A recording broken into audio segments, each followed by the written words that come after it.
Baik,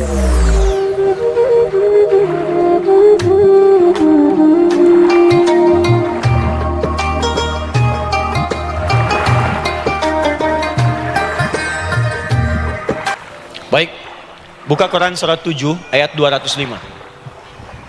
Quran surat 7 ayat 205. Doa itu disebut zikir di ayat itu. Jadi kalau ibu sedang berdoa, itu sedang berzikir. Wadhkur rabbaka fi nafsika tadarruan wa khifatan wa dunal jahri minal qaul. Ada ayatnya? Oke. Pakai Rabb lagi kan? Wadhkur rabbaka. Kalau engkau punya masalah, kata Allah, sekecil apapun, di rumah tangga kah, di kantor kah, kehidupan sosial kah, kata Allah, ayat sebut, minta kepada Allah, berdoa. Doa disebut dengan zikir. Zikir itu semua kegiatan yang membuat kita ingat Allah. Zikir. Baca Quran, zikir. Dalilnya Quran surah ke-15 ayat 9. Inna nahnu nazzalna dzikra. Kami turunkan Al-Quran sebagai zikir. Menghafal Quran, zikir. Quran surah 54 ayat 17, ayat 22, ayat 32, ayat 40. Walaqad yassarnal Qur'ana lidzikri. Kami akan mudahkan Al-Quran untuk diingat, dihafalkan. Zikir, sebagai zikir kepada Allah. Ibu selepas sholat baca subhanallah, alhamdulillah, Allahu akbar, zikir. Quran surah keempat ayat 103. فَإِذَا قَضَيْتُمُ الصَّلَاةَ فَاذْكُرُوا اللَّهَ. Maka jika anda telah tuntas mengerjakan sholat, segera berzikir kepada Allah. Sholat sendiri zikir. Quran surah ke-20 ayat ke-14. Innani anallahu la ilaha illa ana fa'budni wa aqimis salata li dzikri. Saya Allah, kata Allah. Tidak ada Tuhan selain saya. Sembah saya. Bagaimana menyembah Allah? Tunaikan sholat sebagai zikir kepada Allah. Zikir. Di zikir, semua amalan yang mendekatkan kita dengan Allah. Doa itu satu dari bagian zikir. Tapi tahukah ibu fungsi zikir yang paling utama itu apa? Quran surah 13 ayat ke-28. Ala bizikrillahi tatmainnul qulub. Yakinkan pada dirimu, kalau zikirmu benar kepada Allah, maka dia akan berdampak kepada hati menjadi lebih tenang. Di zikir itu, manfaat pertamanya membuat hati tenang, Bu. Tadi saya contohkan. Baca Al-Quran, zikir kan? Jadi kalau ibu sedang tidak tenang, sedang gelisah, ada masalah, daripada mengeluh sana sini, wudhu, Bu, wudhu. Ambil mushaf, baca. Saat baca itu mungkin solusi belum datang, tapi hati itu lebih tenang. Kaitan dengan bahasan kita, doa, minta. Doa. Jadi kalau orang punya masalah itu, kalau berdoa, walaupun solusinya belum datang, walaupun kemudian jawabannya belum tiba, minimal hati ibu itu tenang. Ini dia. Kan surah 13 ayat 28. Rumus ini pakai. Gunakan dalam hidup.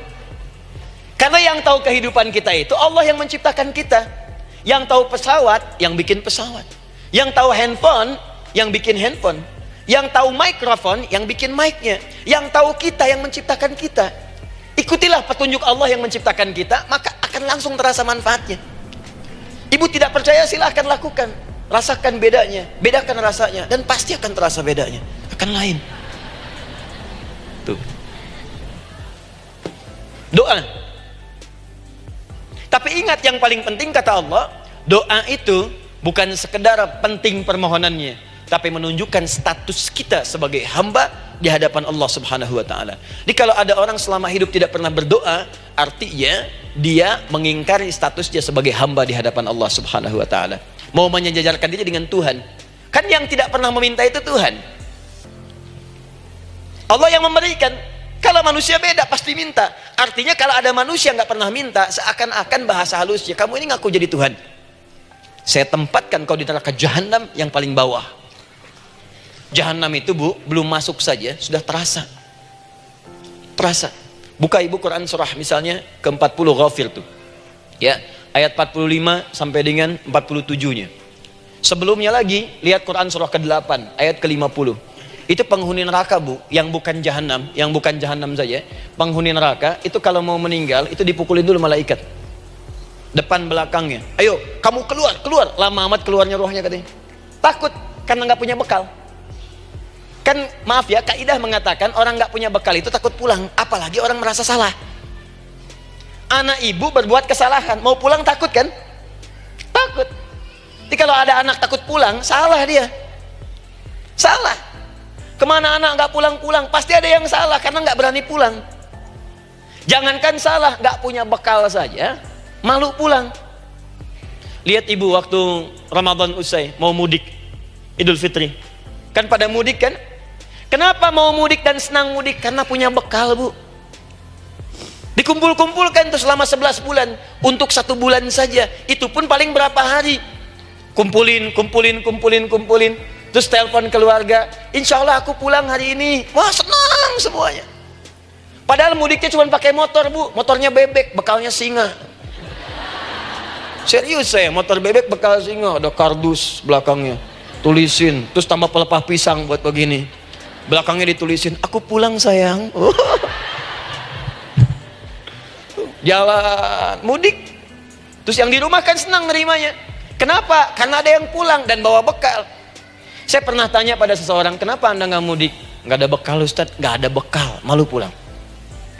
Kebayang nggak saat pulang menghadap Allah nggak punya bekal? Malu pulang, apalagi punya banyak salah. Jadi nggak mau keluar rohnya. Malaikatnya geram, dipukulin sama malaikat, pukul depannya, pukul belakang. Kamu ini cepat keluar. Keluar. Malu pulang. Tapi kalau punya bekal enak.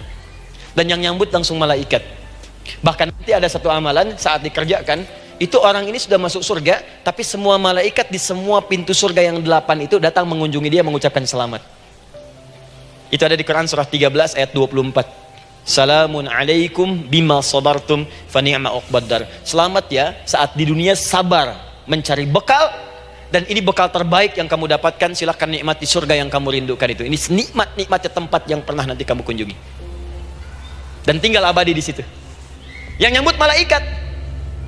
Bayangkan semua malaikat, Bu. Semua malaikat dari pintu surga datang nyambut dia. Wah, Masya Allah, malaikat Jibril, Israfil, malaikat maut. Maaf ya, dicabut kemarin. Biasa, selamat. Dunia aja kalau ada yang nyambut senang kan? Rumah dicat, datang sambut depan rumah, semua hidangan ada. Oh, Masya Allah. Bahkan yang tidak ada jadi ada. Luarnya kongguan, dalamnya rangginang gitu kan. Wah, muncul semua. Paham ya? Jadi ini bagian pertama. Jadi kita katakan kenapa manusia mesti berdoa. Jawabannya karena manusia itu hamba. Dan doa itu adalah fitrah, bagian dari kehidupan. Kenapa manusia mesti berdoa? Karena ada komitmen dari Allah. Setiap dia mendapatkan sebuah persoalan, maka Allah akan jawab dan berikan jawaban dari semua persoalannya. Jalan mendapatkan jawaban itu adalah doa. Kenapa manusia mesti berdoa? Karena dia butuh dengan Allah. Dan puncaknya, kenapa dia mesti berdoa? Karena Allah ingin membahagiakan kehidupan dunianya